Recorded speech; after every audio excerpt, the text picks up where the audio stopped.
कौशाम्बी सयारा Babu Singh degree college मुख्यमंत्री सामूहिक विवाह योजना के अंतर्गत 348 जोड़े शादी के बंधन में बांधे सांसद विनोद सोनकर और सीडीओ रवि किशोर द्विवेदी कल्पना सोनकर सभी जोड़ों को आशीर्वाद देते हुए उनके सुखमय जीवन की कामना की। इसी बीच सांसद विनोद सोनकर ने जनता तक संदेश दिया।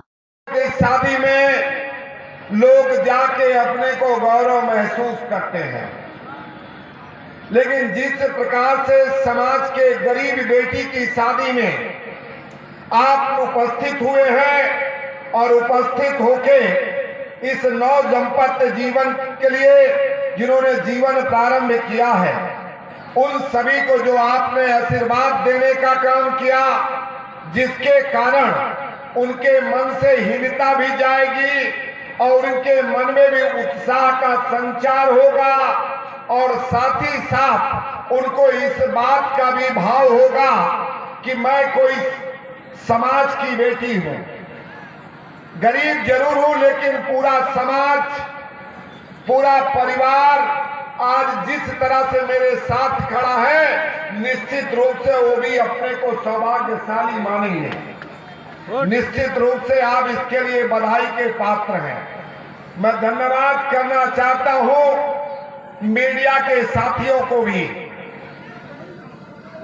जिस प्रकार से कार्यक्रम के पहले और कार्यक्रम के बाद भी इसको अपने समाचार पत्रों में प्रमुखता से छापते हैं, प्रमुखता से स्थान देते हैं, जिसके कारण समाज में संदेश भी जाता है और सरकार की योजनाएं जन जन तक पहुंचती है। सरकार की योजनाओं को जन जन तक पहुंचाने में आपकी महत्वपूर्ण भूमिका है और आप ही का प्रयास है और आप ही सभी के सहयोग से इतना बड़ा दिव्य और भव्य आयोजन होना प्रारंभ हुआ है। मैं गौरव के साथ कह सकता हूं कि पूर्ववर्ती सरकारों की तरह अब केवल योजनाएं नहीं बनती, योजनाओं को मूर्त रूप देने की बात हो, योजनाओं को जमीन पे पहुंचाने की बात हो, योजनाओं को अपेक्षित लोगों को लाभ देने की बात हो। जिस प्रकार से उत्तर प्रदेश के मुखिया आदरणीय योगी जी के नेतृत्व में अब योजनाएं जन सामान्य तक पहुंची है, यह सरकार की कुशलता है, सरकार की प्रतिबद्धता है, सरकार का संकल्प है। और मैं धन्यवाद करना चाहता हूं जिला प्रशासन का। जब हम मुख्यमंत्री सामूहिक विवाह योजना की चर्चा करते थे तो पूर्ववर्ती कार्यक्रमों की तरह मात्र इसको जिले पे करके हम इसको पूर्ण मान लेते थे।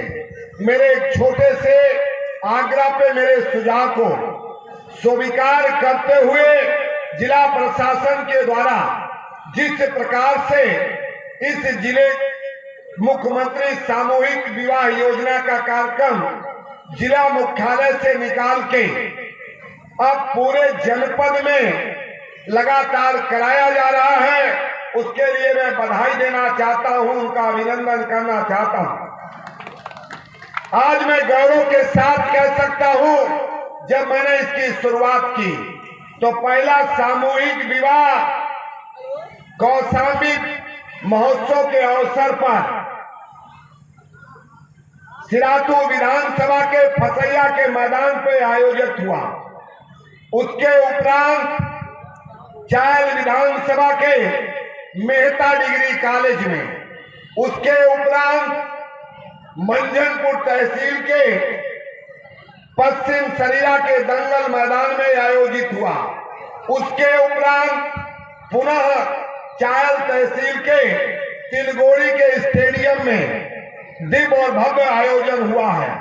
उसके उपरांत पुनः सिरातू तहसील के सिरातू विधानसभा के इस सयारा के मैदान में यह दिव्य और भव्य कार्यक्रम आयोजित है। अधिकारी गणों ने भी इस बात को महसूस किया होगा कि जब जिला मुख्यालय से इस कार्यक्रम को निकाला गया और तहसील के विभिन्न बड़े गांवों में इस कार्यक्रम का आयोजन हुआ है।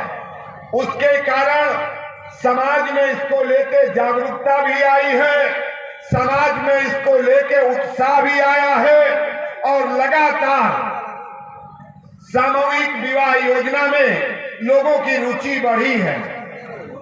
अभी मैं जिला समाज कल्याण अधिकारी से पूछ रहा था कि इस वित्तीय वर्ष में क्या ये अंतिम विवाह मान लिया जाए। उन्होंने कहा नहीं साहब, जब आपने इसको जिला मुख्यालय से निकाला है उसके बाद से लगातार समाज के लोग इसमें रुचि ले रहे हैं और लगातार हमको आवेदन प्राप्त हो रहे हैं। इसलिए चुनाव से पहले एक दिव्य और भव्य कार्यक्रम का आयोजन और किया जाएगा। मैं आपके समाज के सभी लोगों से निवेदन करना चाहता हूं कि समाज में जो लोग गरीब हैं, जो बेटी गरीब है, जिसके माता पिता उनका विवाह कराने में सक्षम नहीं है, ऐसे लोगों को इस कार्यक्रम से जोड़ने की आवश्यकता है। और हम लोग सौभाग्यशाली हैं जब केंद्र की मोदी सरकार और प्रदेश की योगी सरकार आज देश की बेटियों के लिए समर्पित है। देश का खजाना इस देश के गांव, गरीब, किसान, शोषित, पीड़ित, अगड़ा, पिछड़ा समाज का ऐसा कोई अंग नहीं है, समाज का ऐसा कोई लोग नहीं है जिसके उत्थान, कल्याण और विकास के लिए समर्पित न हो। इसलिए मैं समाज के लोगों से भी आह्वान करने आया हूं कि सरकार की योजनाओं को जन जन तक पहुंचाने में आप अपनी महत्वपूर्ण भूमिका निभाएं। और जब मैं कहता हूं कि देश के यशस्वी प्रधानमंत्री आदरणीय नरेंद्र भाई मोदी जी के द्वारा और उत्तर प्रदेश के मुखिया आदरणीय योगी जी के द्वारा देश का खजाना देश के गांव, गरीब, किसान, शोषित, पीड़ित, अगड़ा, पिछड़ा सबके लिए खोले हैं, तो उसमें किसी प्रकार का भेदभाव नहीं है। आज मैं गौरव के साथ कह सकता हूं, माननीय प्रधानमंत्री जी के नेतृत्व में देश की आधी आबादी को सामाजिक सशक्तिकरण, आर्थिक सशक्तिकरण और राजनीतिक सशक्तिकरण के लिए लगातार काम किया जा रहा है। 2014 में जब देश की जनता ने देश के यशस्वी प्रधानमंत्री आदरणीय नरेंद्र भाई मोदी को देश का प्रधान से, तब से माननीय प्रधानमंत्री जी ने हरियाणा की धरती से कहा था इस देश की बेटी को बचाना भी है, इस देश की बेटी को पढ़ाना भी है और इस देश की बेटी को आगे बढ़ाना भी है। तो आज हम 10 साल के कार्यकाल में गौरव के साथ कह सकते हैं कि देश के यशस्वी प्रधानमंत्री जी ने देश की आधी आबादी को, देश की बेटी को, चाहे उसका सामाजिक सशक्तिकरण की बात हो, चाहे उसकी आर्थिक सशक्तिकरण की बात हो, चाहे राजनीतिक सशक्तिकरण की बात हो, लगातार काम किया है।